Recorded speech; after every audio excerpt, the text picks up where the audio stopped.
Okay, all yours. Thank you. You're welcome.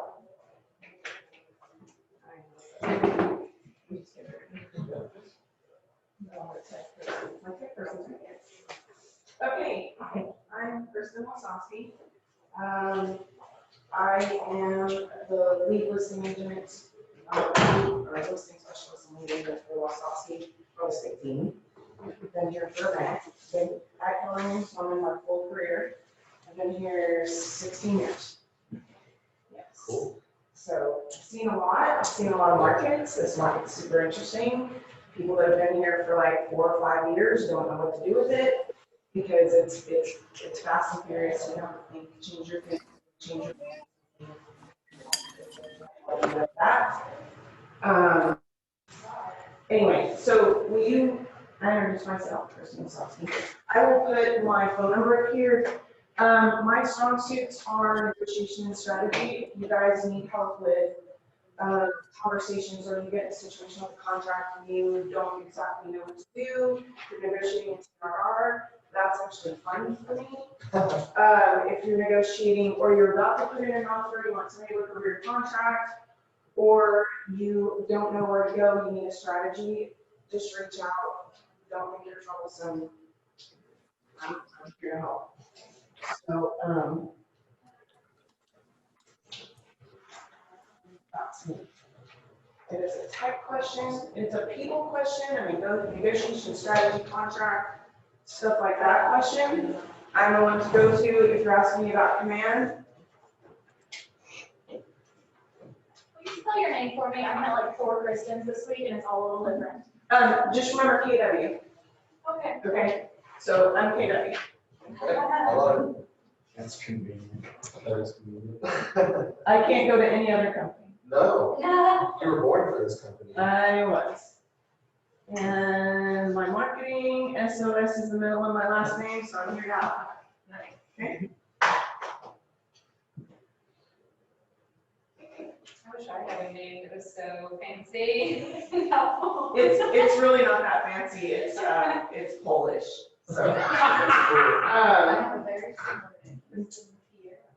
Yes, I went from Stark to Wasowski. Don't ask why. Kept the name, felt the guy. Oh, Lord. Okay, so I need to know who you are. Let's start here. We already say it again. Kristen Pierre. Here is that kind of still person. Same way. So that's very good. Okay. Tell me, is there another person in here that has a different spelling? I'm sorry. Okay. Okay, so when did you get your license? It was finally approved like a week ago. Perfect. All right, welcome. You will love it here. Hillary Childress. Very nice. Hillary with 1 L. With 1 hour, okay. All right, yeah. Okay, so how long do you have your license? Since beginning mid-July. Okay. I'll ask another question in general about what you've done and all that stuff. I also have a tax and injury. Diana Martinez. I got my license September 1st. Okay, awesome. Very good. Welcome. That's my anniversary day now. Sir? I'm Tom Orr, Tom Howard. taking my test on Monday. Perfect. Nice. Perfect. Before I got my license, I hung out in the market center. I went on property tour. We had the 12 steps of real estate at the time. It was a 1 binder, and it was like the Bible of real estate. That's what you did. Basically, real estate school just teaches you how to pass the state's test. You can bring out that sponge in your brain and just set it aside and get some kind of, yeah, you're on pause. And then the rest of us in the market center are going to teach you how to write contracts, how to negotiate, how to find business, how to talk to people with scripts and dialogues. So don't worry about like, how is this gonna you know, how is real estate school gonna affect my business? You just listen to what we tell you. Basically, Keller Williams is a coaching and training company disguised as a real estate company. So take advantage of it because it's in your cap. And I would take my 12 steps of real estate binder. My kids were little at the time. And I would book dentist appointments, doctor's appointments, anything else around that training calendar. And if you can do that, you will be successful. Read your contracts, get a contract, know it. Read it, listing agreement, buying contract, go through every page of every document because that's gonna be your power. There are agents that are gonna pull a fast one on you, there's gonna be buyers that are asking you questions and sellers that are asking you questions you're not gonna know how to answer. It's okay if you don't. It's better to just say, you know what?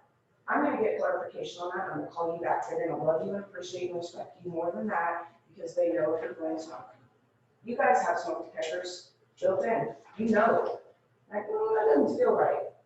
They're not telling you everything. So just take a pause, phone a lifeline, call a friend, and then get back to your client. Where's that going?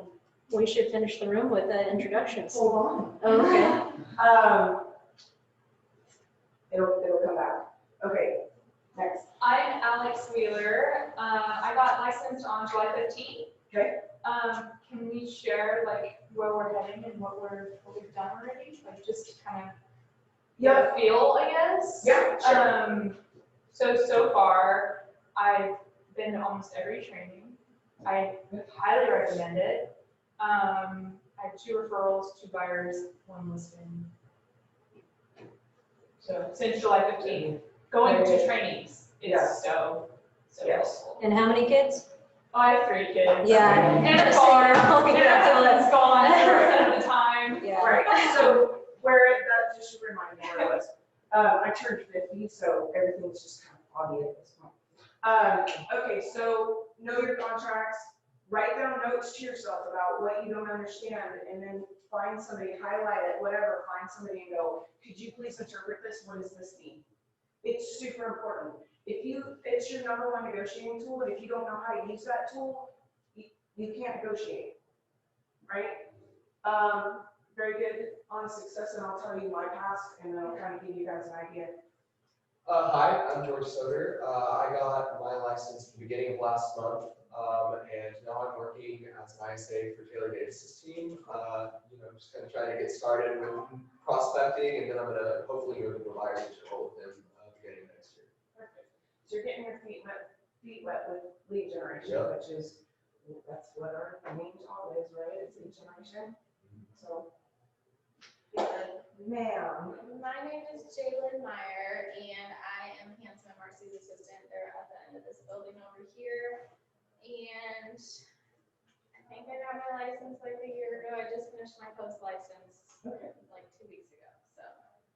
How is that? Better than the first 90? It's all awful. Oh. It's, I did that online. Give me some so hope. It's not that bad. Time blocking is your friend. It is, if it's not on your calendar, it doesn't exist. Yes. Yeah. Because you'll go, oh, yeah, no, and somebody didn't put that appointment in the calendar, now you gotta eat crow because you gotta call somebody and apologize profusely, right? So you just, once you're making appointments, I would just do it while you're on the phone with them, write it down or whatever, if you put all your appointments in at the end of the day, something. But don't be the typical agent.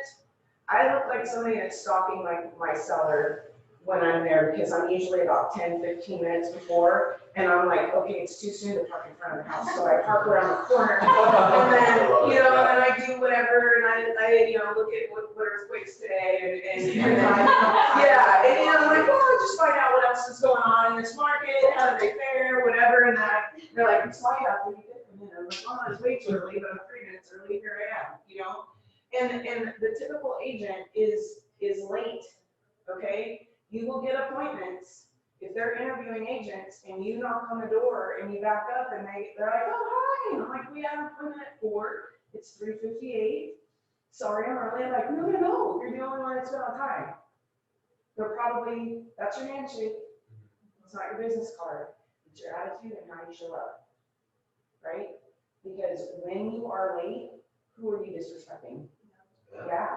I Are they gonna have feel it? kids, I have kids, Nope. and I'm early every time. Poor planning on your part does not constitute an emergency for you, right? So you have to, especially with kids, when I got my license, they had a half-day kindergarten.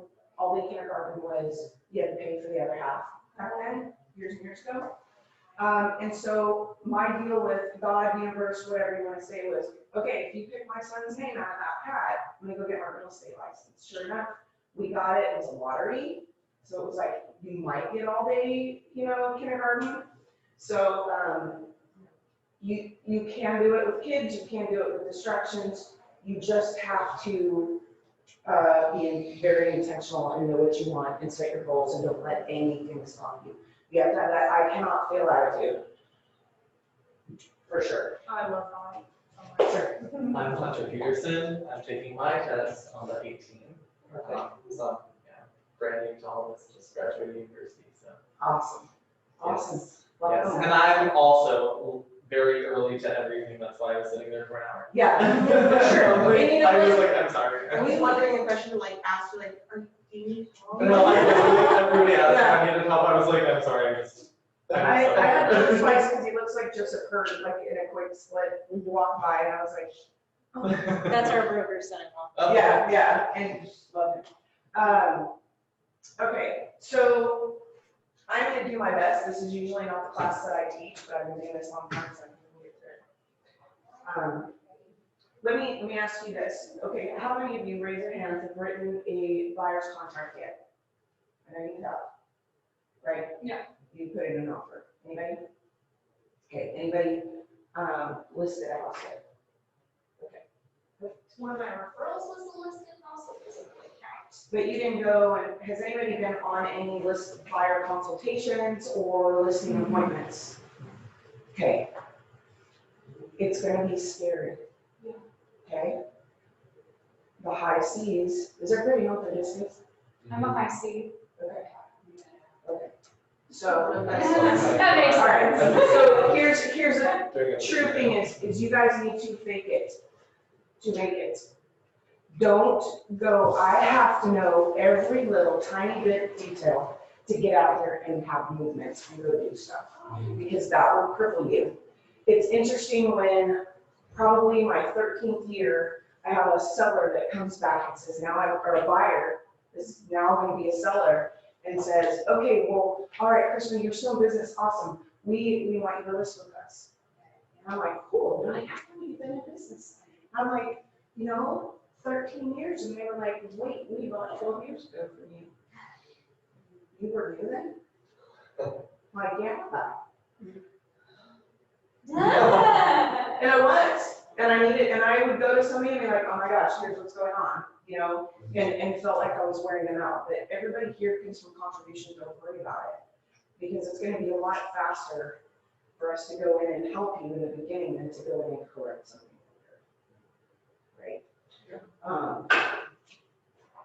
Okay, so now I know the level of where everybody's at. But don't let that, like, don't redo your business card. It has to absolutely be perfect before you print it, because you're never gonna get it done, right? So nobody cares. The high C is the one that's like, but it's not right, and I gotta redo it, and I gotta redo it, and I gotta redo it, and I gotta send it to the printer. Okay, get over yourself and send it to the printer and let's go, right? Try different ones, right? Yes. I get Okay, so basically, we're gonna do behind the scenes. I'm gonna follow this as much as I can, but I'm also gonna go kind of my own way. Been teaching classes for a long time. So I will get you there, okay? We're gonna do that. You just told me where to be on this, because we're recording it too. Oh, perfect. Yes. All right, so anybody have any wins so far? They're calling it like grateful for things, anything that you've overcome or you just feel like it's a win. It doesn't have to be a contract. You just got out of bed this morning and you made it here on time, or Pass that stinking test. pass that test, you're here, you went to script class, Doing scripts. you're here, you know? That's great, I'm just gonna give you that one. Okay.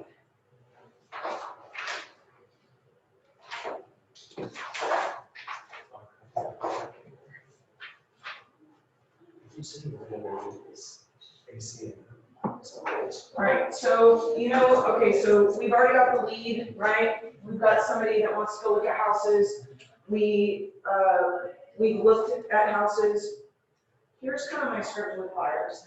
Is they're like, we don't want anything less than 2,000 square feet. Okay, I have to have a 4-bedroom because I need to study. And they go, okay, I'm listening and I hear you. And even the price, everything you ask me for, I'm gonna take you a little bit under, I'm gonna take you a little bit over. Because if you're hard fast on 2,000 square feet and that house is perfect, and I don't send it to you and it's 1950 square feet, you're not gonna feel that 50 square feet. Because I can take you into a 1,700 square foot house, and right after that, take you to a 2,200 square foot house, and that 1,700 is gonna feel bigger because of the floor plan. The other one's choppy. So you gotta think ahead, right? I'm listening to you, so don't be mad at me when I send you something a little bit under and a little bit over, and here's why I'm sending that. What is a big backyard? Is it another 10 feet from what you have right now? Or are you talking about 20 acres? Because I need to know, because $50 to one person is a lot, and not a lot to somebody else, depending on what's going on with them. So you gotta figure out what that $50 means, right? What that square footage means. We want a 4-bedroom. Okay, are you having people in that 4-bedroom? Why do you need that 4-bedroom? Well, we wanna make an office. Okay, so cool, it could be a 3-bedroom and an office. A dedicated office. You don't need a closet? Awesome. Okay, or a room that we could make, a bonus room or something that we could make that cool. So you're gonna just figure out what they want, and you're gonna help them go down that, hold their hand and drag them down it, because sometimes they don't. There's a thing that says buyers are liars. I don't believe that at all. Buyers are not liars, they just don't know what they want, because they don't know. You could take them out to acreage and they're like, yeah, this is great. Do you know that you're gonna have to mow it every weekend? I've relocated a couple from Colorado. They got this 2-acre, it was maybe 1.5 acre, 2 acres. And they were super excited. 9 months later, they called me and said, we can't handle it, we want a neighborhood. So I had to sign the yard 9 months later. So you gotta say, who's gonna mow?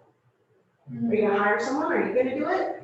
Because when it's raining, you don't have a day off, you're mowing. Trust me. All right. So once the buyer has found that perfect home, the seller starts looking forward to conclude the sale of their property. This is where the magic begins. So the offer process, you're going to talk it out with them as far as, okay, so, and I tell them, just because your approval says 400,000 does not mean that you are obligated to buy at 400,000. If you're more close, if you're more comfortable with 250, cool, we're gonna look at that. I'm gonna take you a little bit under, I'm gonna take you a little bit over. I'm gonna make sure that the lender gives me an approval letter for the offer price, not for the price that you're approved. Because we don't, that's a strategy. It's, you know, you don't want them to know, it's none of their business. They just need to know that you can buy your house, right? So, what I do with buyers is go through and say, all right, so this house is 150. You may have buyers that want to lowball it and ask for a whole bunch of different things. In this market, you don't have that option. You're gonna probably have to go over. Do you tell them? Yes. What I tell my sellers, like I said, I deal with sellers, but I was a single agent for 14 years. 13 years. So I was one man show for a long time, so I get where you guys are, okay? I will be, and I tell them, and I've never had anybody say, no, don't do that. What you're gonna get with me is I'm gonna be 100% honest with you 100% of the time. You know what comes with that sometimes is you may not like what I have to say. And I'm sorry about it, but I'm not gonna lie to you. Your house is grossly overpriced, or in this market, you're gonna have to be super aggressive. So I'm gonna be honest with them. I'm gonna call the other agent that I'm writing an offer to and say, all right, I just have a couple of questions. Is now a good time? Yes, perfect. Are you expecting multiple offers? Yes, great. What is your seller's plan? Do they need a short closing time? Do they need a long closing time? I wanna make it look as good and accommodating to them, because what's currency? Currency is price, conditions, timing, and emotion.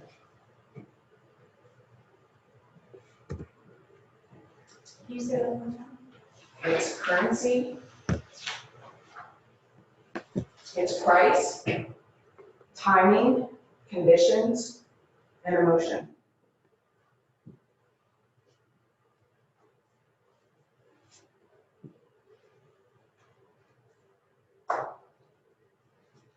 Now, the cool thing is I'm the predominantly a listing agent.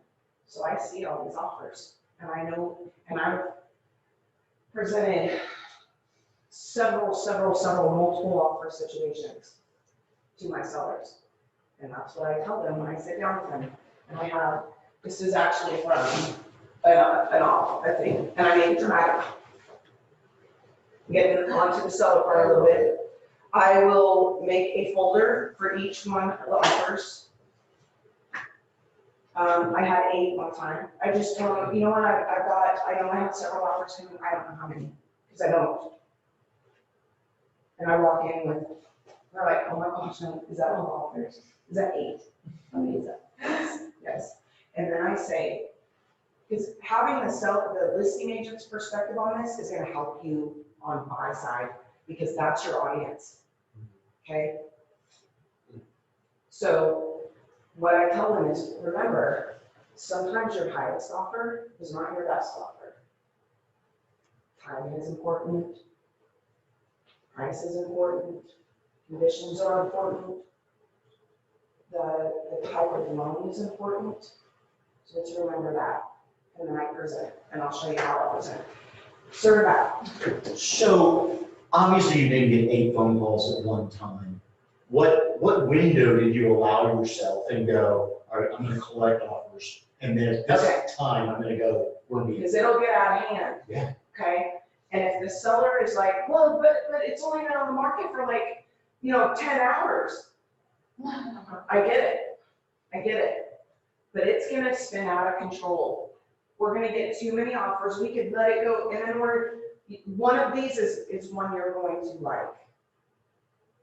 And if you don't like it, we'll counter the one that we think is the best. But and I have to make sure that you're within appraisal range, because it's not gonna do us any good if it doesn't appraise. And that's really bad right now in our market, right? Like, there's, yeah. So you need to know your property and go to, I don't care if that appraiser has a way to get into the lockbox. You get into the house, do your homework, show up with comps, go meet that appraiser. I don't care if they can open the house themselves. Meet that appraiser and rep that house. Because there's only so much of a story that you can tell on the MLS. Hey, just want to make sure that because they're looking at the MLS, just want to make sure you guys and don't be annoying, because there's 2 gods in the real estate world, it's underwriter and appraiser. Have you had a lot of drive-by appraisals recently? I have not. I've met every single one of them. Because I think we had the buyer, or I don't remember which one it was, but they just did a drive-by appraisal and it was under. And it's like, Someone did that to our how can property. you, I think you can contest that. well, and they marked it on there, they didn't say that it was drive-by appraisal. How did you find out it was a drive-by? Because they never called it. They never called to do it, and we talked to the lender, and it was a drive-by appraisal. And it was under by a lot, like $12,000. I would contest it. Yeah. Because the appraiser calls the listing agent to make the appointment to do the appraisal. It's buyer's appraisal, but the listing agent's gonna show up. Well, technically, the buyer didn't get what they paid for it. No, they didn't. But so we must have a listing, because it's like we couldn't, do anything. You know what I mean? Okay, yeah, that makes more sense. And you knew that they didn't call, right? Okay. So like, where's the appraisal? Oh, that was done already. It was tracked by appraisal. So the lender can't call the appraiser, okay? They can't call and say, hey, the comps were low. The listing agent can, buying agent can. The listing agent can. Yes, they can. So we think you got an inappropriate appraisal on this property. I want to, I feel like I've comped it out, and I feel like I saw sometimes I can get a copy of the appraisal. Just depends. If the buy side wants to share it and it's okay with the buyer, they may share it with me. Typically, if it's under, they have to share. Right? Yeah. So I'll look and see what the comps are, and then I'm gonna comp it out again. I also look at the appraisals formula, and I'm like, oh, we're giving this much credit, because they gotta make them equal. Well, and the thing is, right now, is he wasn't taking any pendings into consideration. And it's like, we've had multiple offers that were all over asking price. That needs to be taken into consideration, and it isn't always. So, When you have an opportunity to wrap the property, do it. The windows, the roof is this, the HVAC is this, they just put these wood floors in, since they bought it, they did an addition, they did, whatever. You have, they put a sprinkler system in, all those appliances are new, just wanna make sure they miss it. Here's the- So sometimes and I'll just say, I brought some, how do you feel, is that okay? Can I give those to you? Oh, we already comped it out, it's fine, this is just a formality, you net value. Woo, love those conversations. But if you're not there, you don't have that conversation with them, you don't get that rapport. And I also say, if you get in trouble, please call me, here's my card. I will do everything I can help, I will scour if those comps don't work. Just let me know before you turn it in. I know that's entirely you, but that'd be great. I haven't had anybody shut me out and just be like, no. Maybe one comes to it. 2018 I'm sorry to was ask bad another year. question, but in this particular market, say that a house appraises for 12,000 less than we got listed for, and it's actually getting offers for 10,000 more than we got listed for, right? The first argument is value is only what someone's willing to pay. You guys lined up to pay more, so. The value is only as much as the bank will loan. And who's the one that proves the value is the appraiser. And that's why market's so hard right now, right? Right. So when the market grows faster than the comps can, you have to have really open-minded appraisers. They know that market, okay? And they have to be able to take in the pendings. The problem is they're probably gonna call the listing agent, really, it's up to them if they're gonna tell them what it's under contract for. we had an appraiser contact us recently too. It was a different one, but they're like, is it actually under contract for that amount? Like, I'm trying to Yeah. take in pendings Yeah. because everything is moving so fast, which is really nice to hear. For sure. So is the issue with the low appraisal that now the bank's not gonna lend up to the amount that they were gonna offer? So what happens is, the buyer's putting down a percentage, whether it's 5% on conventional or 3.5% or whatever, right? So the bank is only gonna loan a percentage. Yeah. And I tell the seller that, like, here's what happens if it doesn't appraise. Either the buyer's gonna come up with more money to bridge the gap. Which not many are gonna do, right? Although I have seen people do that in this market. That they will write an addendum with their offer saying, we will pay up to this amount if it does not appraise, because they still want it. Yeah. Here we are, back in 2004, it's the same market, and I feel like this is worse, to be honest. Just a little bit. Okay, we were order takers as agents back then. So we just wrote contracts, people are walking in the door of my house, you're like, okay, but there was more inventory there. Now there's not. Okay. I'd like to ask about the question he asked, whenever you're receiving offers and you're representing the seller, how long do you sit on offers when you know there may be others coming in? Okay, so this case, I have 4 offers coming. I already can see the offers coming in, right? So they know, I know that there's other offers coming, because I'm getting text messages, is that house still available? Yes. Okay, I'm getting an offer. Okay, is that, do you have other offers? Yes. This is your notification if you're bringing an offer, we're in a multiple offer situation. Bring it clean. So once I hear that I got that first offer, doesn't matter the time, I don't care how long it's been on market.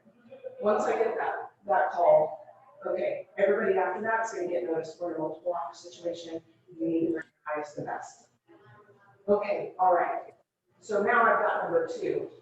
I don't care when that first one expires, because I'm getting a multiple offer notification.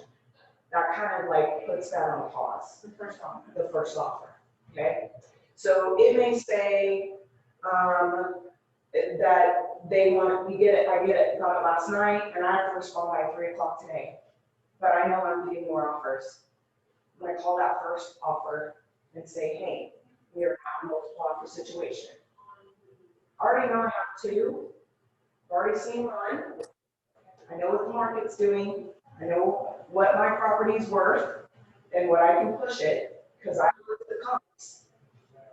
So, and strategically, I've not pushed the price on some of these houses because I know the market's gonna naturally bring it up, and then I'm not gonna be in so much danger zone when it comes to comps and appraisal. So, I get the first offer, I have rumor that the second one's coming. I'm giving you guys the second one, I'm going back to the office person right now, when do you have to respond to that one? Well, we're going into a multiple offer situation, so now, and I decide, and I talk to my seller and go, here's the thing, what are you guys doing tomorrow? What's your availability? But we'll be home at 6, okay, cool, this is getting out of control. At some point, tomorrow, I'm gonna stop showings. You're gonna see, I'm gonna take over the showings, and I'm gonna start declining. And then I'm gonna call those agents, because if you're getting 4, and they're good offers, how much better can it get? It's only gonna get worse, because now it's going, oh, it's too high. And they can't compete. Right? So What is offer number 1 doing until they're the like, time limit's about to expire? yep, and now, and I just tell them, okay, so it's 2:30, and I have to respond by 3. I know I'm getting other offers. I call that other agent, say I'm getting multiple offers. So, and I've already talked to my agent, or to my seller. Then I say, okay, if you want to just send me an email, if you want to change your offer, because we are on multiple offers, send me your highest and best. So they're not going to rewrite the whole thing. They're just going to write a thing saying we want to raise our price to this. And then I put it in the folder with that printed net sheet and offer. And Then, as a listing agent, it's so important that we don't mention to this buyer's agent or whoever what offers you're getting into, like. oh no, you can't talk about price. Do not. Are they good offers? Yeah. Every offer is a good offer. Just send me Yeah. something. Mhm. Highest and best. Well, just bring the highest and best. The seller will determine whether that's a good offer or not. Right. So I just keep my cards close. I'm like, cool, thank you so much. But what if they, I mean, I don't know, maybe they should not ask this question. What if they said, am I in the ballpark? Are we in? You know, I can't answer that, right? So I appreciate the question. You know, I can't answer it, just send it over, we'll let the seller decide. All I can tell you is to bring your highest and best. Yeah. Whatever your buyer thinks is highest and best. Okay, so I have a 3 o'clock deadline, 2:30 Is it, sorry, your 3 o'clock deadline is that first for offer? the first offer, right? We'll just say that. Sure. So I know that I'm getting other offers. That sucker's showing. Got agents blowing me up. Oh my gosh, is it still available? We want to write an offer. It's still available? Yes. Okay. I need the offers in by 4 o'clock tomorrow because I'm presenting at 5:30. So I will let that sucker show until about 1 o'clock. And when they ask to show it, I'm gonna call that agent and say, hey, I'm cutting everything off at 3 o'clock or 4 o'clock today, and I'm presenting offers at 5:30. So get it in to me, and if you're getting it in, give me a heads up. Then I start declining anything after 1 o'clock, because it's gonna be too crazy. It's too, you're saying the seller, they're gonna be overwhelmed with offers. It's gonna be really hard, okay? So, you're doing them a favor, especially if you're seeing, especially when you're seeing multiple offers and you're already looking at them and you're like, whoo, okay, that's what I'm asking. No closing costs, whatever. You already know they're gonna like that one. So everybody else, I'm giving you a chance. Something that we've done too is like we'll put a house on the market like on Friday or something like that, and then we'll put in your marks on the MLS sheet. Seller will not review offers until like Monday or Tuesday at this time. Right, you can do that, you can have that big conversation. But you're gonna have to cut it off at some point, you have to stop the madness. So, would be like 4 would be max for you? No, I've had 8. But they were, this is a higher price, this is a, $365,000 house. The $145,000 house had 8 offers. Yeah, we have like 9 or. You know, so I'm just like, you're gonna pick one of these, because it can't get any better, right? When I'm presenting this offer, I'm driving to the house, and I've got this agent begging me, can I send you an offer? And I'm like, nope, sorry. I will ask the seller if they want to receive more offers, but they have agreed that we're cutting it off at 4 o'clock, and I'm on my way to present right now. So I have a question. There was a situation where FSBO had an offer coming in, but they didn't have their pre-approval in hand, but they still wanted to see if they could get it by this date. How would you handle a situation like that? And you have a buyer, and you have someone that wants to put in an offer, but they're like, hold on a second, we're waiting on so-and-so to put in, they want to put in an Right. offer with the rate. So that buyer, that other FSBO buyer doesn't have an agent? Or does? Because you have a buyer that wants to put in an offer, but the seller's expecting another offer from a buyer. Does that buyer have an agent or no agent? Yeah. So I would say, okay, Mr. Seller, I have an offer, here's what I caution you with that situation. I would probably almost wait. Because I don't want to present my offer. And then that seller, because they have no scruples as far as this, they have no ethical boundaries that they have to perform on. They're gonna say, oh, well, I have this other one that this agent brought me for 145. If you can do 148 or 150, I'll take yours.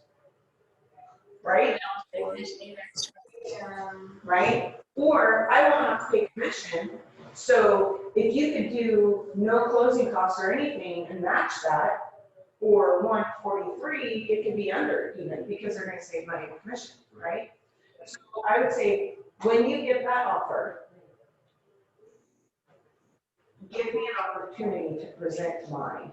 Okay, I like that. And you have to explain that to your buyer. No, but I wanna do that, I wanna put it out, I understand, but if they're dead set on, Mr. Seller, if you're dead set on waiting for that offer, please, after you get it, call me and let me present mine. Would that be okay? When you expect that offer? Because mine is pre-approved, ready to go.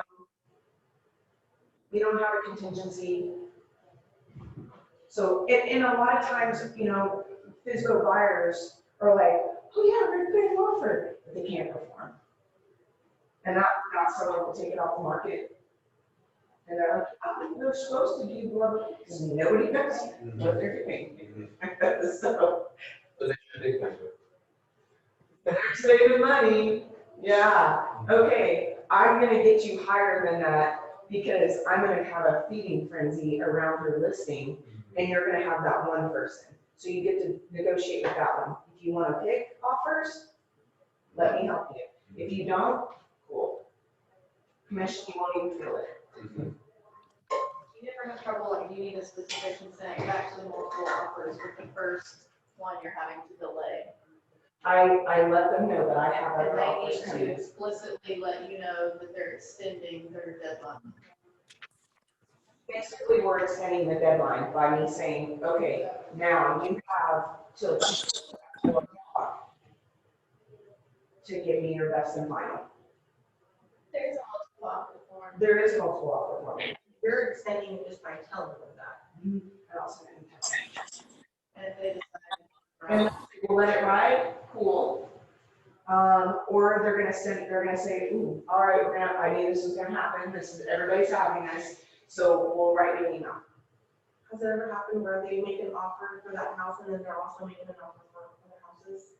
Um, And they do that? I've seen that happen, because until you're accepted, you can pull your offer. It's just an offer, it's not a contract. So you could do that. I was gonna ask about that, because if they know that they're in a multiple offer situation and they're in this market, they could be like, well, I'll put an offer on this house now, see what happens with that, but if I don't get it, then at least I'll already have this offer on this home. So the script on this is, because your buyer's gonna be like, oh, I don't wanna go into a multiple offer situation. You really don't have a choice right now. So, Mr. Buyer, what's currency? Timing, conditions, price, emotion. We don't know the state of the mind of the, sometimes usually your first offer is your best offer. But I've seen many sellers not pick the highest. Not pick the highest. Or they want convenience, or what's easiest. Maybe the timing was better. The biggest bang for your buck. Sell your buyers. Send a letter. Sell your buyers. Yes, with Yeah. a picture and yep. Yeah. Family and my Send, dog. like, My buyer's agent does that tactic all the Send time. a personal letter. These right here, I do stack them in dramatic fashion. I take the worst one and put it on top. Save the best for last, in my opinion. Okay, I print them all out. I do and I make sure that I have them reject page 6 of every offer. What's page 6? Because if you're in a multiple offer situation, and you have every right to ask this, you're the buyer's agent, okay? You put in a multiple offer situation, how do you know that your offer was presented? Do you know 100% that agent presented your offer? Mhm. You do if you have the seller sign page 6 saying that they're rejecting your offer. So there could be like an agent put in an offer or something. Could be you're competing with the listing agent. Because they have their own dual rate. Okay? They're only gonna have to pay 4% if they get both sides. You can also ask that other agent, do you have a horse in the game? Are you writing an offer? Now you gotta strategize. Are they reducing their commission if they get both sides? Do you have to send that page 6 to anybody, or is that just for your? As a listing agent, I send this back to the agent that gave me the offer, because I don't want anybody to think that I'm shady, It's sketchy. okay? Because I am not. I don't like it, I don't tolerate it, I don't like it on the other side. It's not fair to any client, me, universe, puppies, okay? So, I will go, okay, now this is, and I slide those over to the seller and say, okay, these are the ones we're not accepting, we need to notify them. I love to do stuff in person. I'm very tactile, but I think people appreciate being in person. It's convoluted, they want to see it, feel it, touch it, right? Has this year been a little bit more difficult for you? 7260.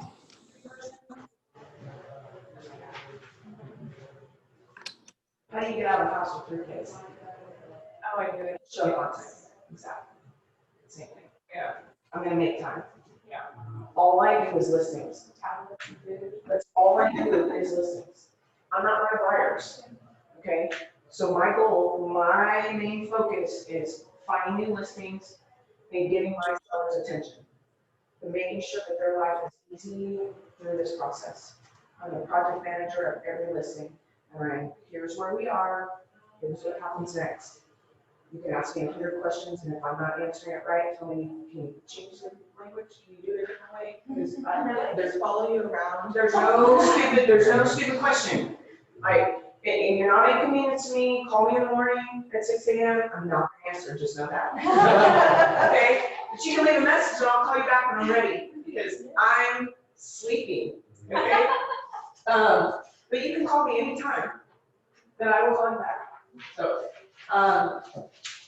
One thing I said about like the commissions and stuff and the agents with the dual rate and stuff, and as a buyer's agent, it's a good practice to get into, to print off the pending or the MLS sheet when it's active versus like when it's pending once you get under contract, because recently, haven't you heard that, where the agents have been going in and changing the commission rate to the buyer's agent? Have you heard that? oh no, That's weird. So that way you have proof saying, well, when you listed it, 110. okay, because, I haven't heard that, yeah, so that was a thing. That's for what I haven't heard that. Now, if I have a horse in the game, it's not gonna be Joanna, okay, my buyer's agent. I don't present that offer any different than the other ones. They're all in folders, one folder's one different color. I'm serious, when I was getting these, I needed 4 and I had 3, and there was another one that had a different color, and I was like, it can't be that way, it has to all be the same. Because they're psychologically, they're gonna be like, well, what is that one? Okay, I don't wanna stack the deck anyway, it's all fair. So it's all what that seller wants and needs in that moment to sell their house. If you know a house is not going to appraise for a certain amount, will you still, oh yeah, you have to present the offer still, right? I'm still gonna present the offer and just go, I've looked at the comps. Right, yeah. Okay, I reevaluate every 14 days. Yeah. I'll look at the comps again before I present the offer. Can I stretch that? Can I get there? I think I can. Depends on what kind of loan you have. Depends on the loan. Yep. So I will kind of, if we're in the safety zone, or if everything's safe, or we're in danger zone, or whatever, I'm already gonna know, because I'm not just gonna throw them in there. And then present and go, oh, yeah, that's right, now I'm gonna go through all of them and do a net sheet and write everything out. Way off track. You're never gonna let me teach again. All right, so I'm gonna, did I answer everybody's question? Because I get sidetracked sometimes. Did I answer your question? Anything? Do I need to catch up on? Okay. Everybody take a deep breath. We are on page 4. 12. Are we? Is that, are you on that? I don't have that book. I'm on page 4. Yeah, We you have have, it. we have how long? We have 2 hours for this? No, Oh, okay. All right, so is any of this helping? Oh, yeah, Yes. absolutely, Oh, all of it, yeah. all of it, yeah. Okay, all right. So, and I brought these are actually offers that I got. I'm gonna go over, and I'm gonna say the address because I can't tell you what the address is. But I will go over like how I present, okay, multiple offers. So I brought like real life stuff here. That's how I learn, right? So some people they listen, some people are whatever, and I don't know, we're probably not gonna use this. They gave her a PowerPoint, and I was like, that's funny. Yeah, okay. Okay. So, That's okay, nobody has used their PowerPoint. Oh, for real? oh, good, okay, okay, Tell so me. So it's Page on the 5, book. page 5, a little preparation goes a long way, just so you know, okay? Okay, when you get to this point, if you want to do that, I'm gonna be out there. Is it a video? What is it? Create an offer in Command. Oh, yeah, you guys know how to create an offer in Command? Or, I feel like that should be a whole nother class. it What they takes, do, they go for it. I mean, if you go to the trainings, they'll go for it. Yeah. it literally takes like 2 seconds to make one, so. All right, You don't need me? Awesome. bye. Bye. If you guys need help with command, let me know. Thank you.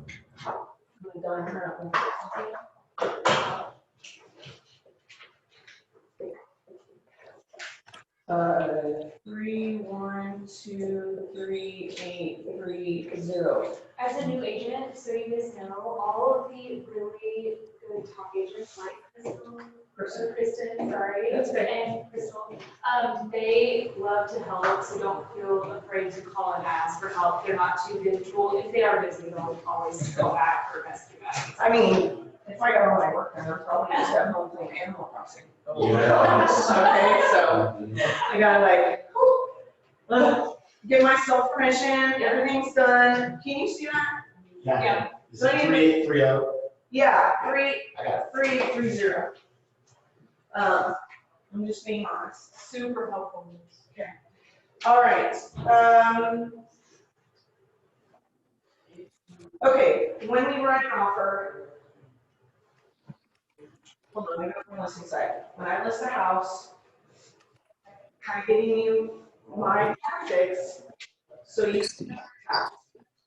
That's even a correct, I don't even know if that's proper English, but that's what we're doing there. Okay, so when I list a house, I talk to the seller, you guys use this too. Do you plan on making a washer, dryer, or fridge? They're like, yes.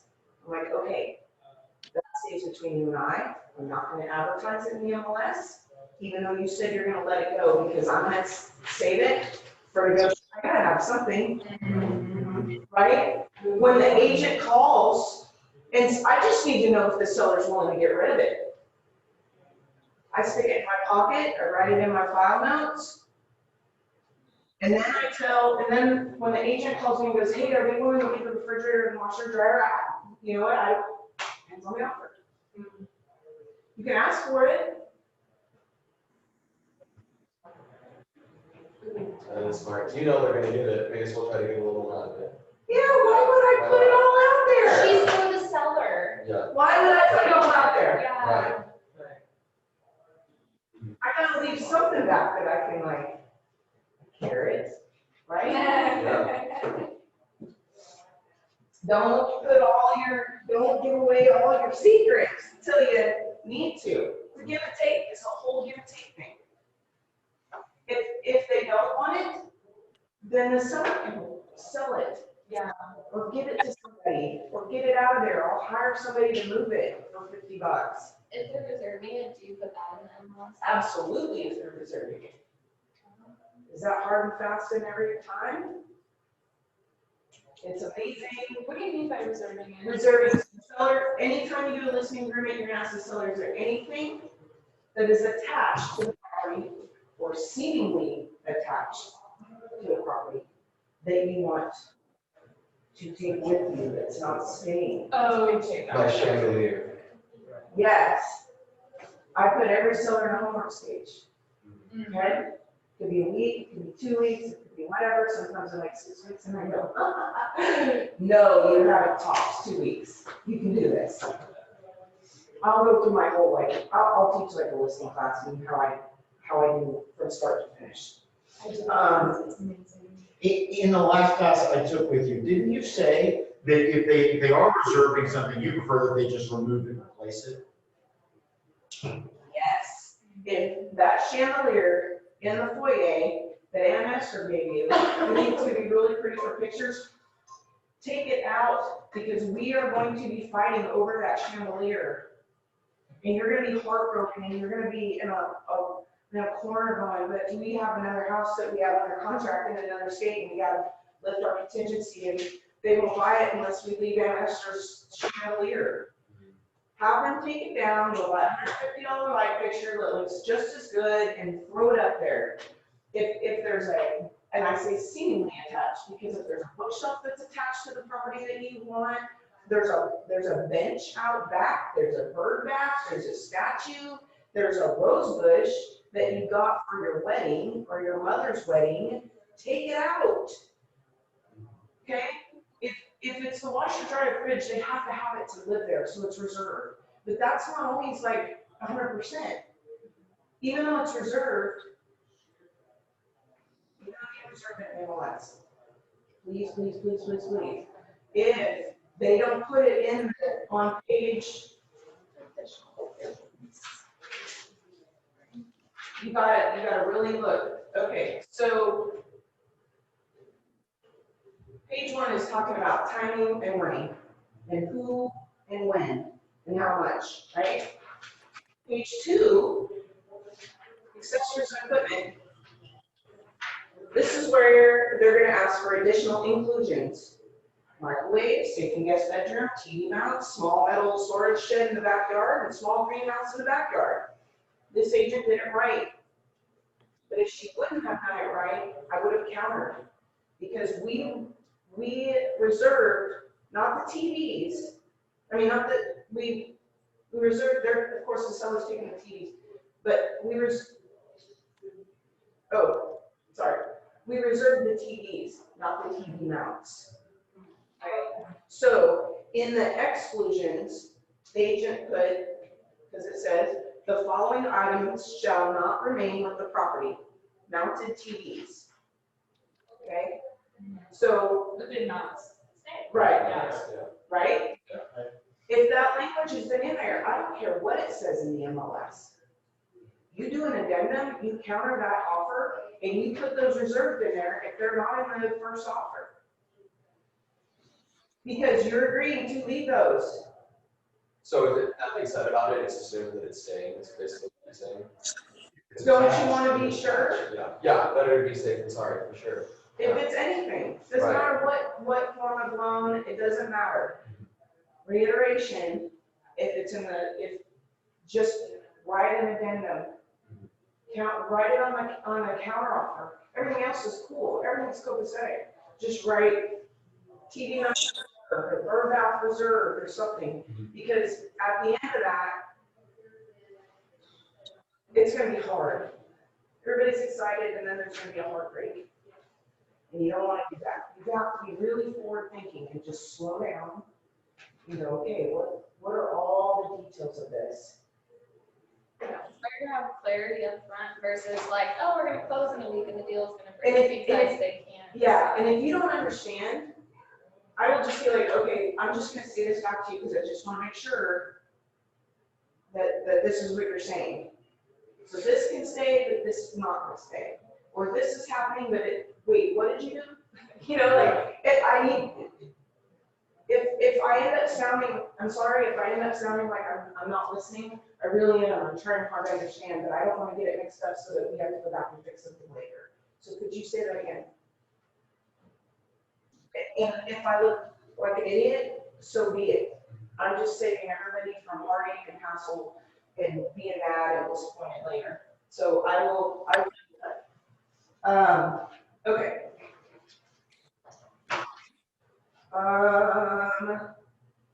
So I went, page 6, we have already built a report with the listing agent. We're asking, is there any, you can even make a checklist of what you're going to ask that listing agent when you present an offer.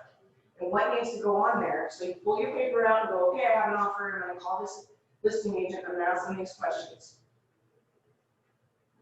Okay, write it down.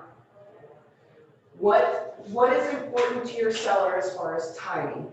Do they need a short closing? Do they need a long closing? Are there anything, I see that these are reserved items. Are they really reserved items or can they be negotiated? Because just because they say that it's reserved, they may, in the time that you did the listing, they found a house and it has a really cool Bosch refrigerator, and now they really don't care about theirs. So I would just call the listing agent and say, I see it's reserved. Are they willing to do the washer and dryer? Are they willing to do the refrigerator? Are there any other things that are reserved that I need to mention in my offer?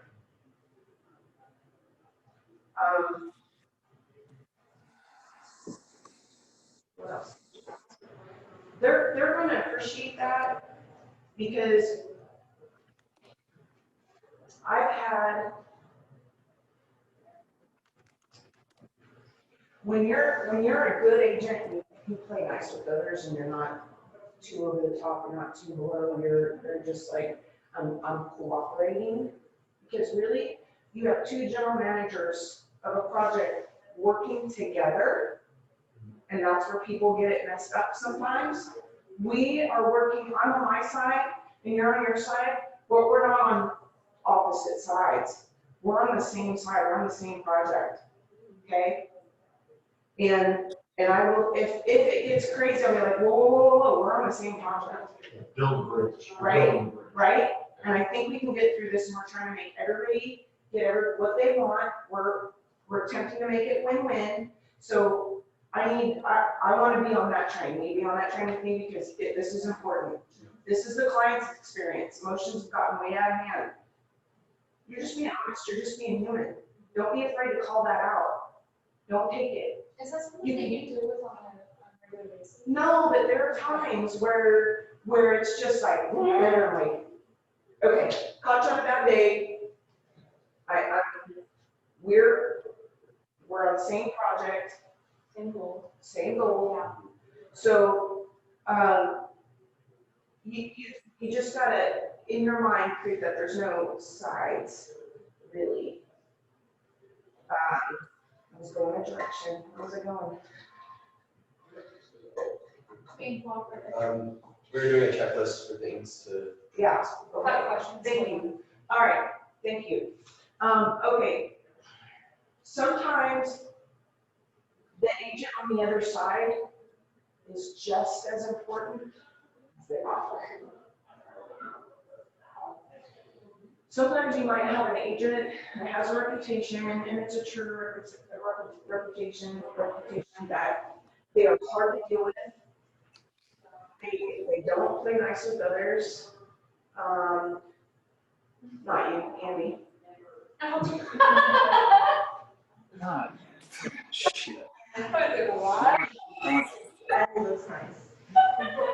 I love that man so much. I do.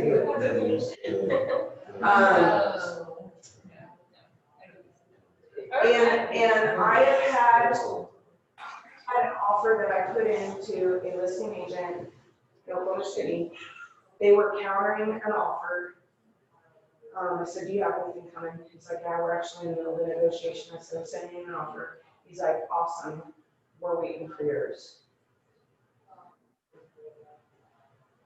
We're gonna stop countering.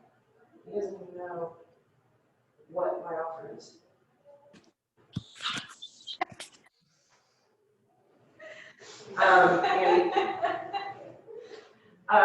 So being a good agent, I don't ever want somebody to be like, oh, that's Kristen Wasowski's listing. Yeah, I'll show my buyer. I know what this is gonna be like. They're never gonna call me back. They're never gonna, they're not gonna give me the paperwork I want. Be a good project manager. Do what you say. It's a small world. It is. For sure. It is. And you want to be that cooperative agent that because that might win you the buyer or the contract. So keep in mind how there are times when I have to repeat, it's Peggy's voice in my head. I'm a professional, I'm a professional, I'm a professional, I'm a professional. I'm a professional. What's going on in my head? Because there are situations where it gets crazy hearing, and you just have to be a professional, and you have to just take a pause, take a deep breath, and go, how would an adult professional handle this?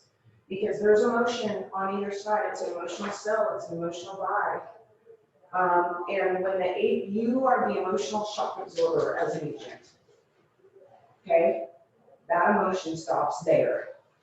It does not get through, okay, to your client. If things are spinning emotionally out of control on this side, the buck stops, the emotion stops there. You just go, things are getting a little crazy, but here's what they're offering. You don't even have to say that. It's amazing. I get more out of this than the commission really is.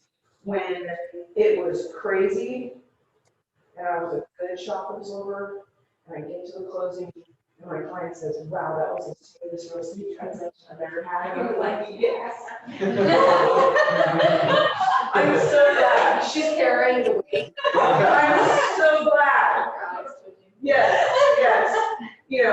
many times was I like, get in the car and go, "Woo!" You know, that's a great feeling. They got a lot of money, you kept them from all that stuff, because there are agents that just like to talk. And they like to be like, oh, they're gonna tell on somebody, and they're gonna tell on their client, oh, they're just blah, blah, blah, or they're gonna try to bring you into their drama. Don't do it, you're a professional. Okay, this can be a really, really, really fun life. This can be a really, you just have to remember what's your emotional budget and what are you gonna buy into? And what do you know that your clients buy into? Okay.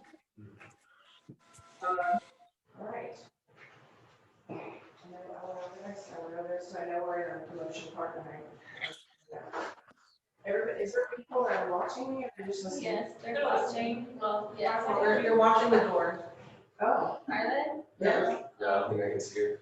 Oh, I'll have to stay on. Okay. Are we just trying to? It's okay. Okay, this is all command. Apologize.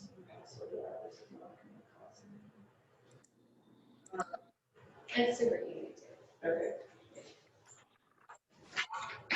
When you talk to your buyer, ask them, okay, what is your intentions on price? What are you wanting to ask for?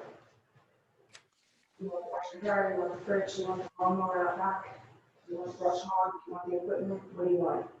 If there is a brush pile or a shop or whatever that needs to be cleaned out, yes, that will go on the TRR, but I like to put that on the special provisions because I want them to know what the heads up is.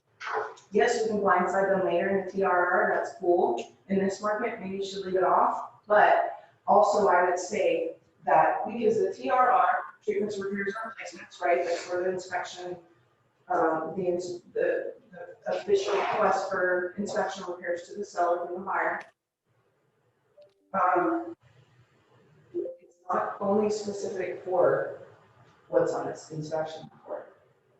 You can put on there, you want to clean the carpets, you need to remove the brush pile out back, make sure the shop is completely cleaned out.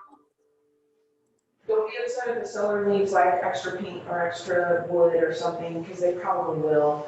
Most sellers are willing to admit it, they're just like, we look at it's just in case they want to extend it on. And, you know, checking what we left to have it, all these projects here, and then, you know, and then the buyer would get there and it's like, what is all this? Right? Why is this here? And I was like, When I got my house, they left the extra bucket of yellow paint that they had painted the kitchen with because they thought it was such a pretty color.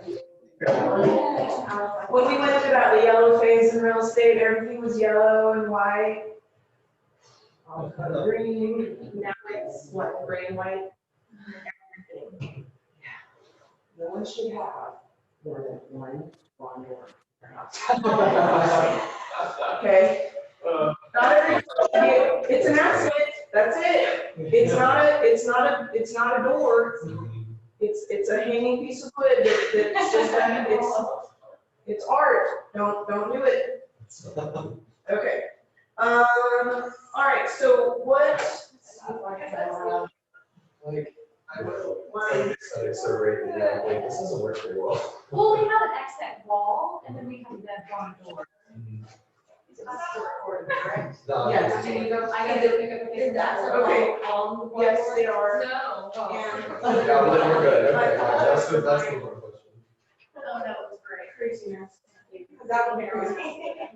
Oh, really? Okay. Like that.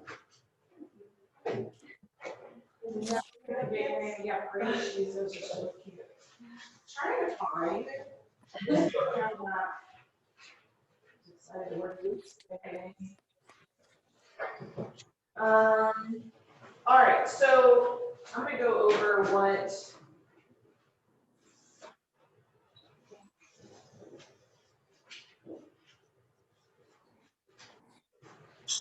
It's cool to see the other side of this, right?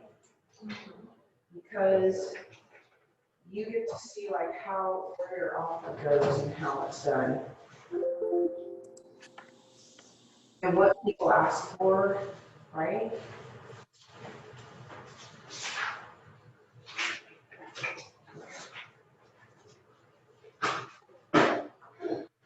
Sometimes the one that they pick is the only one that came from the letter. Wasn't the highest one. It's the humanized one. Right. I had an agent call me and say, oh my gosh, Kristen, this one is a couple years ago. New agent, I had an offer, I've given an offer on a property in Norman, and, the agent just called me and said there's another offer coming, and we were talked out on price. And, I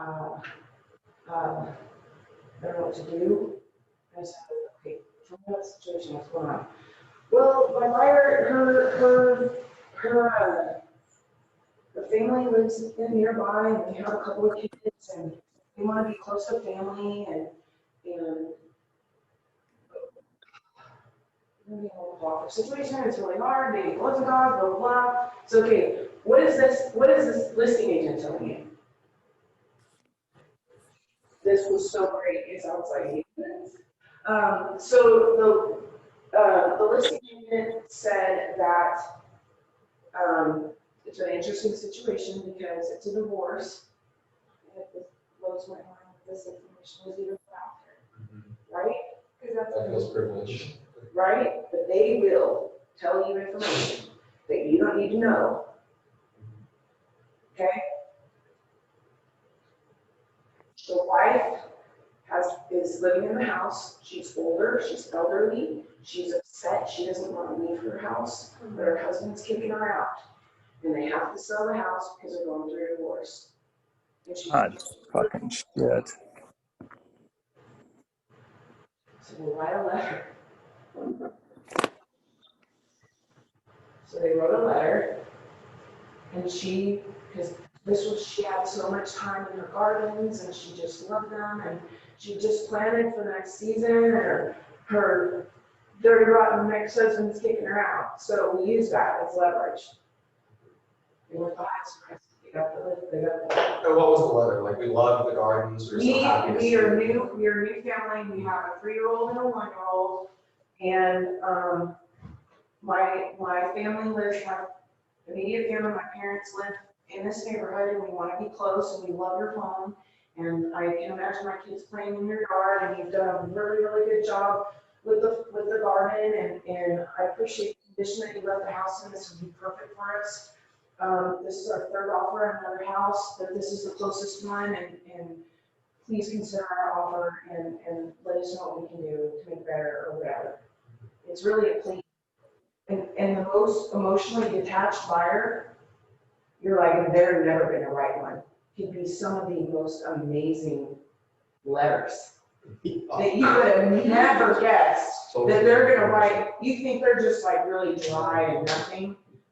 There's probably something going on back there that they're not letting you in on. But remember, it's an emotional buy.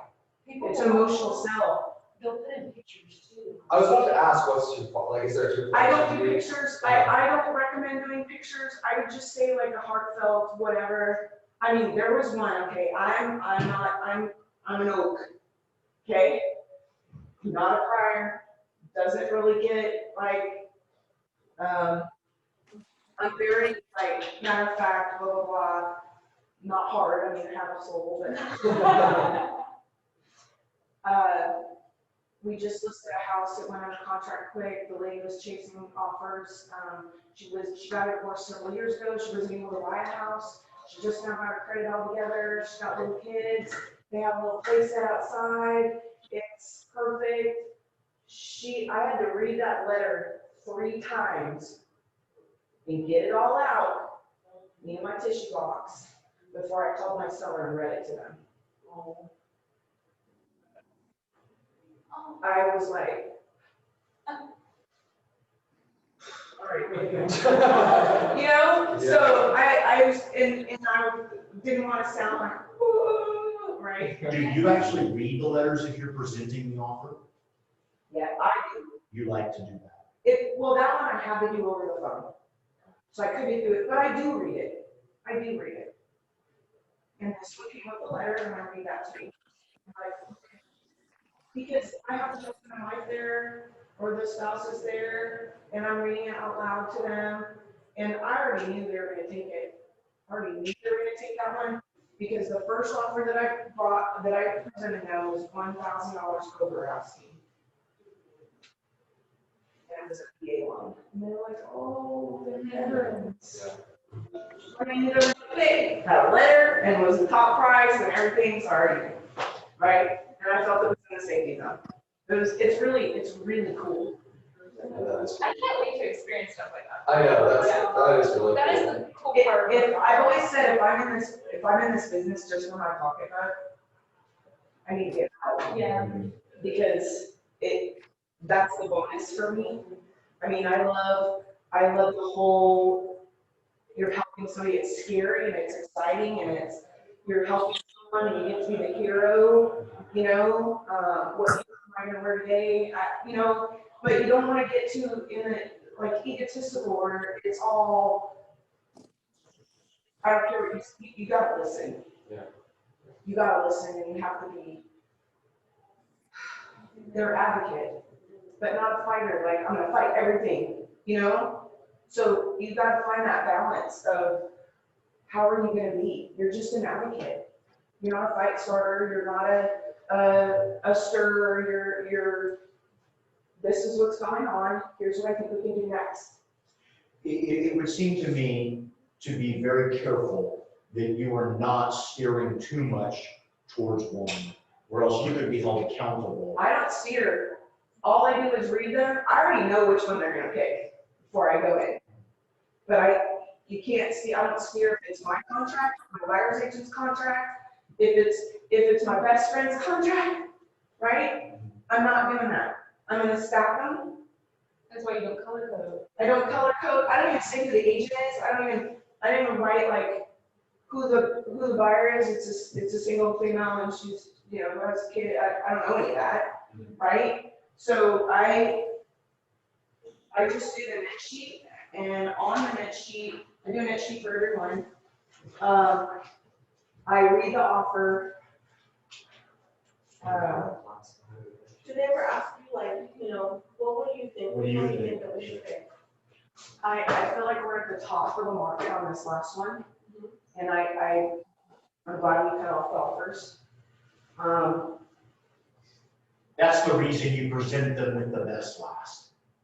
So you can say that. I feel like we're at the top of the market with this one. This is the cleanest, best we Because have. they're gonna ask, I mean, you can give your opinion, you're not steering, Right? right? You're there to advise them, what do we do next? Well, you can take this one or take any of them that you want. If you feel like your soul says you want this one, for whatever reason, but there's no soul in any of it except for the one that has letter, right? So what do you need to do as a buyer's agent? But sold it. Absolutely. Because that one might be dry. And it's all contingent about how the listing agent presents it too, right? But if you're bringing me an offer, put some soul in it. Because I'm gonna read it. And it's not dramatic and it's not whatever, it's, you know, I love it. you know what I'm saying? Yeah. So, that seeing the listing side, because that's my dominant side, helps you as buyers agent on what that looks like with your presentation of your offers. Okay, we have till 2:30. Yes. 15 minutes. Oh. 8 minutes. I'm never gonna ask you to do this again. All right, so I got a lot. if you got anything out of this, Oh, yeah.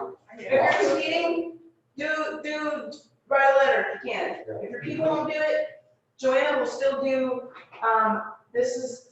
she'll do a cover letter, and it's on our stationery, and it says, please accept here's our offer, we'd like to present our offer. Buyer's name, it's a 235, they're asking for $5,000 in closing costs, it just sums it up, it's an FHA loan, they're putting, you know, well, if it's conventional, they can do 20%, but If anybody wants to put like 20% down on FHA, tell them don't. Because they're gonna pay PMI the life of their loan, they need another product. Have a conversation with their lender. It's ridiculous. Have somebody buy it. With $200 down, and I'm like, why are you doing that? It's a HUD 184. I'm Native American, that's cool, it's very exotic, but doesn't benefit me as a buyer company, you know, 55%. Okay, you could do a summary page and just say, and that's their first time home buyer. Please let us know what we can do to be notified. You know, give them permission to ask you questions, basically. If you have any questions, please let us know what we can do to be number one. Okay, I'm gonna follow this up. Are there really people? All right. So we kind of went backwards. We kind of did how to present this to the seller, right? We did touch over a lot of this. It's just and how to present it to the listing agent, your offer, sending you an offer. What's important to your seller? What's their timing? Are there anything reserved? You're just trying to make them pick you. You're selling it. You're selling you as an agent. You're selling your experience. You're selling your buyer.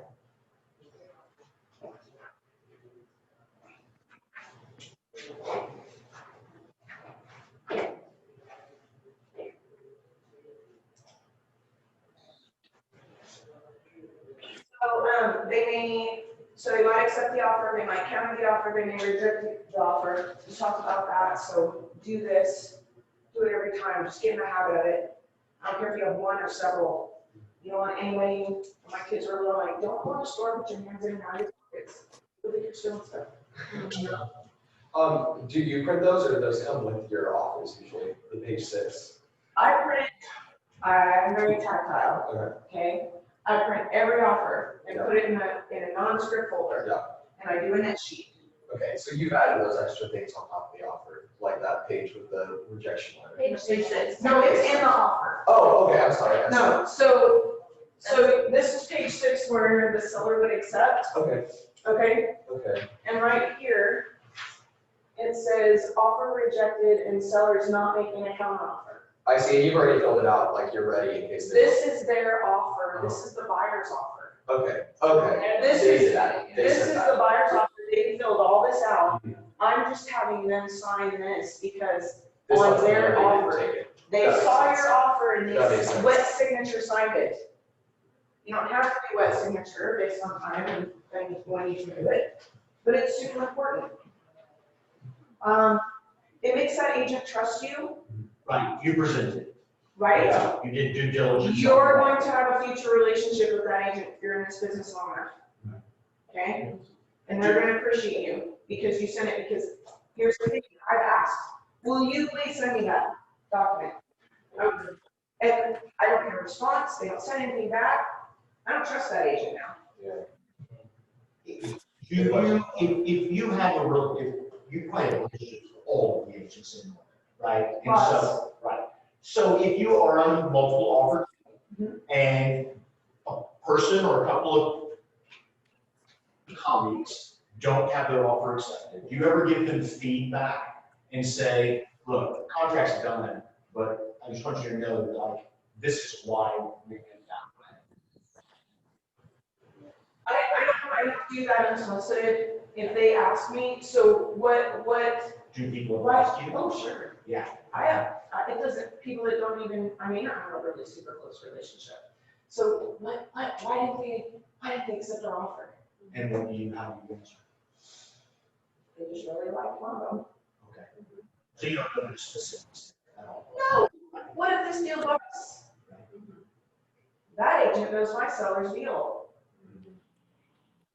Oh, well, it was the highest price one and blah, blah, blah. No. It was just one they really, really liked. And I might say there was a letter.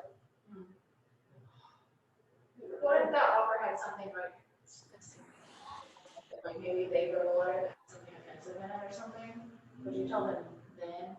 You don't have to present the letter either. I You don't, but that was the buyer's intention. And I feel like I'm obligated to carry that through. Because that's part of that's the whole package, and I wouldn't want to be like, I want this other person to get it. So I'm gonna not present that. I don't think that's fair. I don't think that's right. If they went through enough to write the letter, I'm presenting it. If it's offensive, And it's offensive. that's not me. That was good, but yeah, that's how you're. I would say, okay, this is an interesting letter. And I feel like I have some obligation to read it to you. And I can read it, or you can read it, or I can summarize. What do you want me to do? Would you want it next time? Well, I just feel like, you know, I've done this a long time, I've seen a lot of stuff. How long have you been in the business? My buyers, I just want to give you a tip, is that cool? If they don't want to hear it, I'm not giving it. Yeah, I'd be very conservative about that. Just offering. It's really common sense stuff. I mean, you're a person giving somebody else, talking to another person. It's not anything complicated. You just have knowledge of this whole process, and you're dealing with people, right? I mean, I talked to my dentist, like, he's like, hey, how's it going? How's real estate? Blah, blah, blah, blah, blah. But, I mean, he's a person, and we have a conversation, and he drills holes in my teeth. So, you know, One last thing. So let's say on an 8 offer, right? You got 8 offers. You sit down with your client, they choose their top person. How and when do you notify the other 7? The game's over. I will have, You just send them a letter. once I have them pick one, have them sign everything. If I'm making minor changes, I may just cross something out and make them initial and let the other agent know that that's what we did. And if I know it's, you know, I've never did anything seriously, you know, or they told them right there. But that's the winning agent, That's what you right? do, What about the 7 losing? Okay, after I present and they pick one. And I go, okay, we're gonna go through all of these and sign this rejection letter. They're like, okay. And then I get back to my office and I scan these in and send an email saying, thank you so much for your offer. Attached, unfortunately, the seller picked another offer, and attached, this is page 6 rejection. All at once, right after you make that decision. I want to get it done and over with because I know what it's like to be on the other side. And they're calling me, they know I'm presenting at 5:30, 6 o'clock. I have people blowing me up going, did they accept my offer? What do you know? What do you know? What do you know? What do you know? They're texting, I'm still there. You don't take those. No, Yeah. I'm busy Right, presenting offers. right. Well, I mean, like after the fact, like. After the fact, when I'm driving, if somebody calls me and I know it's not them, I will say, hey, they didn't take your offer, and I'm headed out to the office to send you a rejection on page 6. If it's not a multiple offer situation and they decide they want to, counter offer, is that in the same page? Counteroffer is a totally separate document. It's a 1-page document. The only thing you're addressing on a counteroffer is what's changed from the original offer. Okay? So let's say the first offer is $150,000, $5,000 in closing costs. Date was not really got a date. It's September 30th. You have $150,000, $5,000 in closing costs.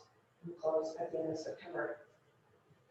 The seller's like, the 150 is cool, that's full price, but we only want to pay $2,500 in closing costs.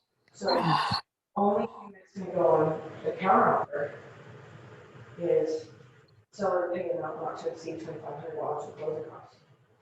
Because everything else remains the same. The counteroffer supersedes the original offer, starts changes. Okay, you put the closing date if you're changing that. Nice, anything that's changing. If they're asking for a home warranty and the seller's like, oh, I'm getting a home warranty, we're not gonna talk about that. Because it's already talked about in the first office. But if it was like the reserved items or something, they said it was reserved, but they added. Right, or if there's like reserved stuff or whatever, you're welcome. And they didn't, you know, I'm going over, is there no cost? No, I just want to do it. Oh, no, okay, no, you're fine. I could stay here as long as you guys want me to. I will stay as long as I need to. It's There's just- no kids today. It's up to you. We did get through a lot of this, just not in this order, in this format, because I went through this a couple times, I'm like, I need to know the spirit of this, because it's not.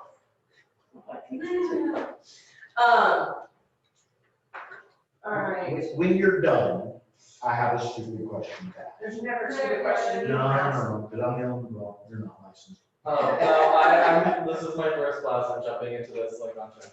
Okay, no, ask a question. Well, I mean, in our class, we never discussed like $150,000 for price and $5,000 closing costs, right? And what that means, and if they were accounted, what does the $5,000 closing cost cover? okay, so a seller has its own series of closing costs, okay? The buyer has their own closing costs.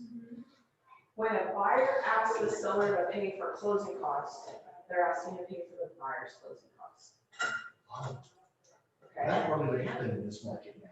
So a buyer doesn't usually pay for, a buyer does not pay for agent's commissions. No, the seller goes, so But here's, closing costs and agent commissions are different. the seller's, yes, the seller's cost is taxes, okay, from January 1 to day of closing. Taxes are paid in arrears at the end of the year. I tell the seller, it feels like you're getting double taxed, because you are. You have money in escrow to pay your taxes at the end of the year. So you're gonna get buyer from credit from the time that you were in the house, from January 1 to the day of closing, okay? Then you're gonna have commission. Then you're gonna have closing fee. Then you're gonna have abstracting. Then you're gonna have recording fee. Then you're gonna have doc stamp, which is 1.5% of the sales price. I always build in $1,000 in repairs in my net sheets, every time. House is perfect, doesn't matter. I want that seller to give that money away already. Makes my job easier and it makes them happier. But don't you give them that like estimate closing costs like at the beginning, like while? I do it, right? listen, Okay, I yes, thought so. 'cause you but don't go up front. I'm gonna do a net sheet every time specific to every offer, because every offer is gonna be different. Do they have to sign all those, right? And- For compliance? Do you have them sign all the net sheets? Or no? On the offers they didn't accept? No. Just the offer that they accept, is it any concern to anyone? They don't have to sign the net sheets they didn't accept. So it's just, and then they just have a rejection letter, and they're not counting, it doesn't matter. So the closing costs are, for a buyer, okay, is, well, they don't pay commissions, they have down payment. They have their prepaids. They have a closing fee of $150. They have their title insurance. So the title insurance is based on the price of the house. Okay, and there's a schedule you can find what that equals. Lots of title companies have schedules. Every title company is, they're pretty close, the same. And then you're gonna have, so prepaids and escrows are the same thing, okay? It's taxes and insurance. So they're gonna take,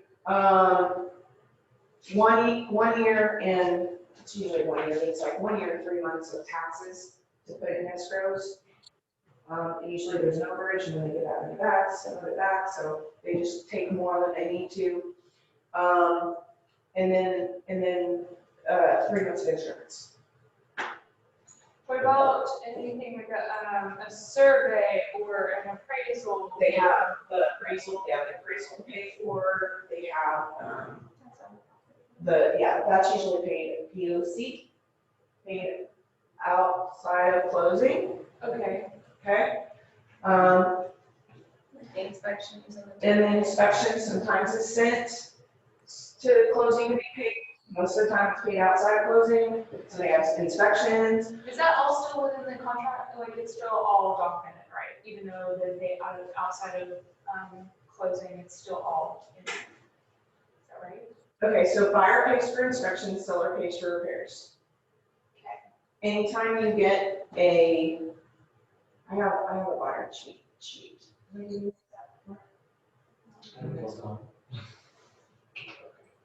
don't have a cheat sheet yet, but I have a buyer cheat sheet on what to do when you get that document, what do I give it to and who do I not give it to?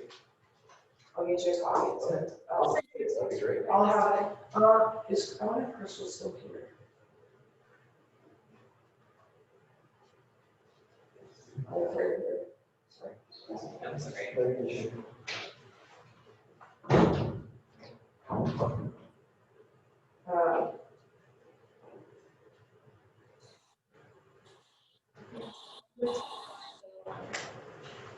Yeah, there's, when you, okay, do me a huge, do yourself a huge favor. When you do your first contract, please have somebody hold your hand. Oh, yes, absolutely. We have to. I mean, what do I do with this paper? Don't do anything until you ask somebody. I mean, just be like, play red light, green light with people. So like certain instances, this is just the bonus portion if anybody, is there other people here? Can people see me? There's still people on there, right? Okay.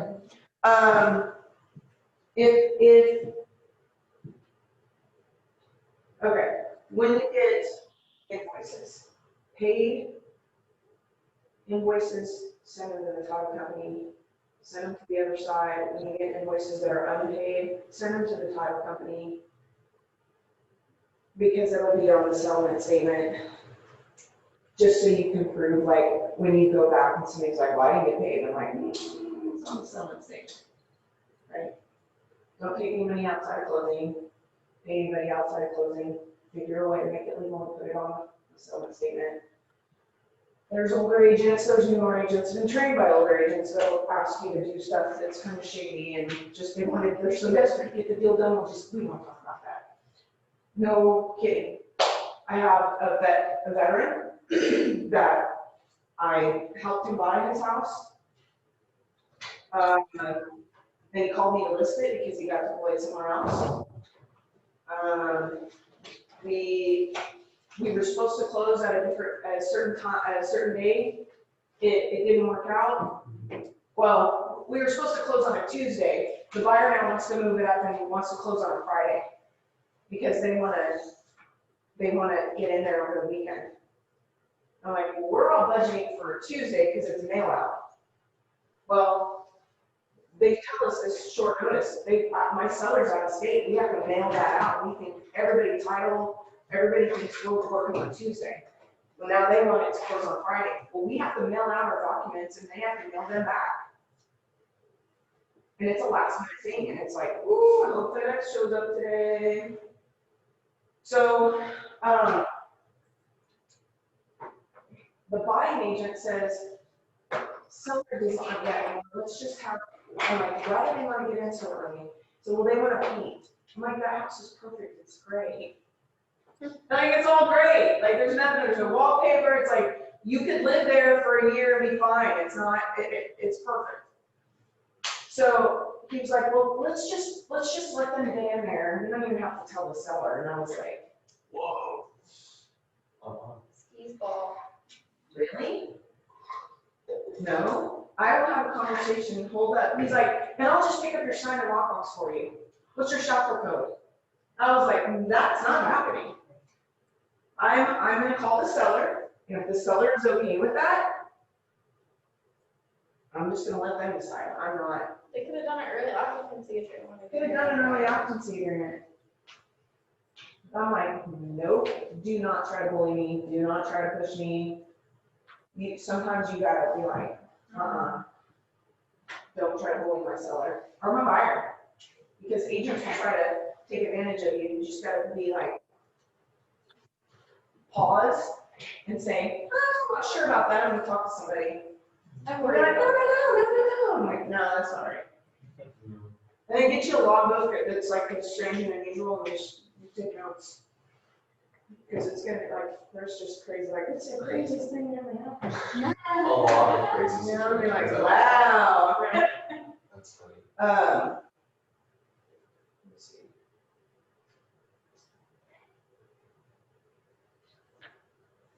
Okay, so as a new agent, what kind of trips you up in your head is like, why would anybody want to use me? Because there's this team, there's North Carolina Davis, there's Steeler Davis maybe. And, you know, there's all these different people. So you might jive with someone else, like a certain personality. They may jive with you. There's fires and sellers for every type of agent, and you have validity by the company that you keep, the books that you read, the classes, the training that you take. And you're going to have, whoever is helping you, we'll just label them as a coach, right? So what you're doing is you're kind of by proxy, you're using their confidence, you're borrowing their confidence to get through what you need to learn until you get your own confidence, okay? So just because you're new doesn't mean you can't go do like crazy things. When I first started, it was 04, like I told you, I was going class. I was like, I can't fail. 6 months, I was writing contracts, I was doing all this stuff, never got one mistake. 6 months. And I was like, that's it.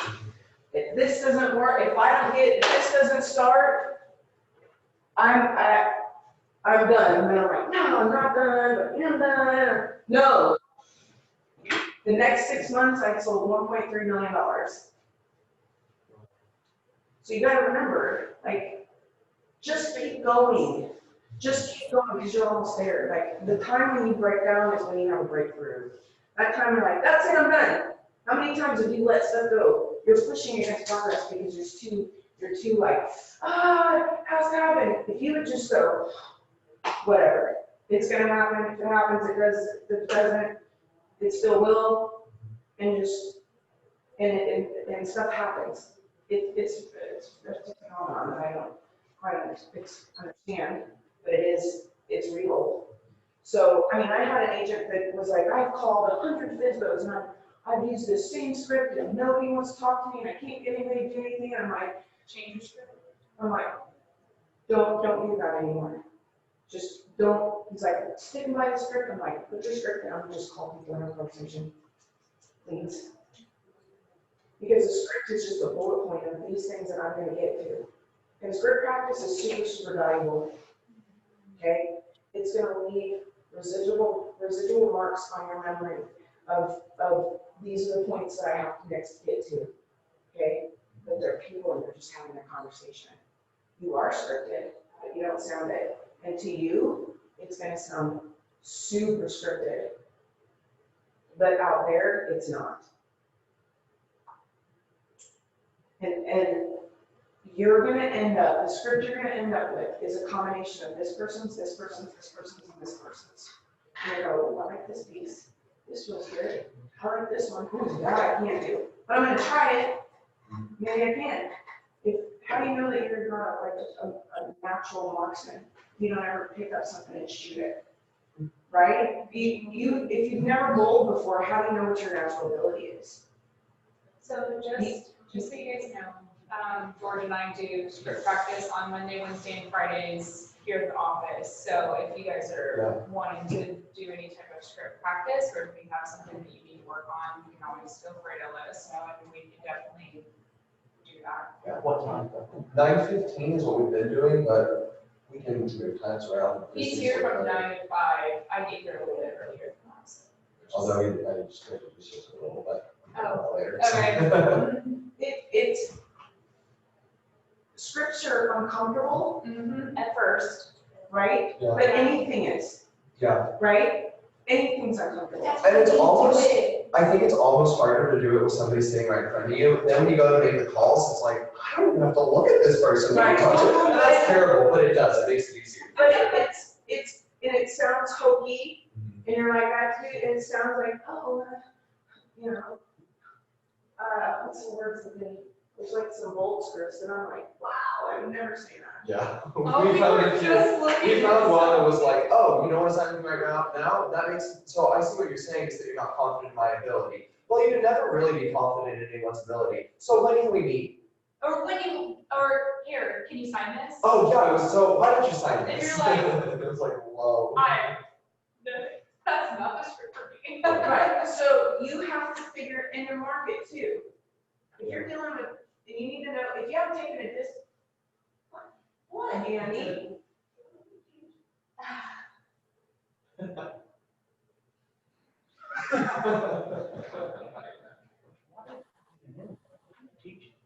Make and receive offers.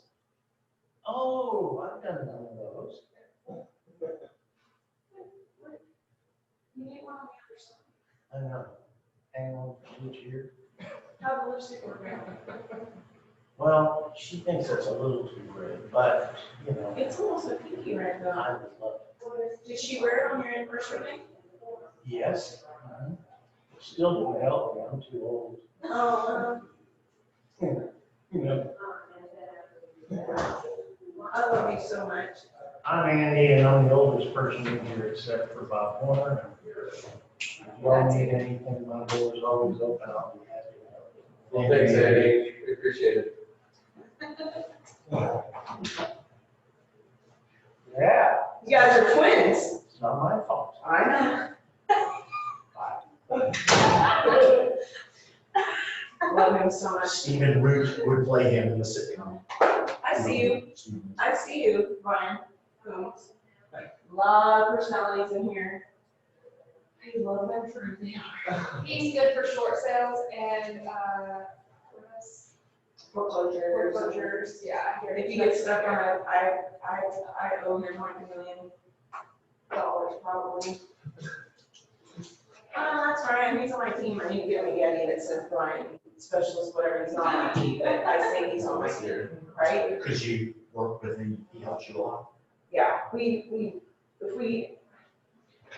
I get weird properties, like there's no, there's no comps, bye. There's no comps, or it's a hard one, or it's like this barn house that doesn't have a floor in Wisconsin, 2018. Then I'm like, Brian, woo, help me. I'll get you a gift card. And don't ask for a referral. No, I just, I'm like, oh, look at this, am I right? Am I losing my mind? Is this good? And what do you think? Should I roll the dice on this one? So we Sounds just, like a wedding venue. yeah, but Food is really Brian's heart. for sure, Really. yeah, if you just give him something to eat, he'll be like, woo. There's soup in the fridge, he'll be like, oh, Thank you very much. Thank you You're so welcome. much. Absolutely. See you tomorrow. Do you want to? Bye. I know it's Fridays are still gonna be the same, we just moved to our community Thursdays later, so. I think we achieved everything. We don't do those days. I know, I realized that after I said, oh, it's good for kids, I was like, never mind. It doesn't Oh my matter. I got 4 I minutes yesterday. so- Just got back from college and all my clothes are a lot I tighter. think just like having a So little. I was like, okay. So, Yeah, just I having do. it started. I lived in Oak Falls when I was there for my first And one. Leslie, is there my sister? And they're filing pregnancy Yeah, okay, so. I think it's gonna stop Hi, we now. just waited. I don't know how to do it. Oh, I don't know either. Thank you. You're welcome. Nice to meet you. Nice to meet you. I'll be back. Oh gosh, there it is. We're ending it. Bye. Ah.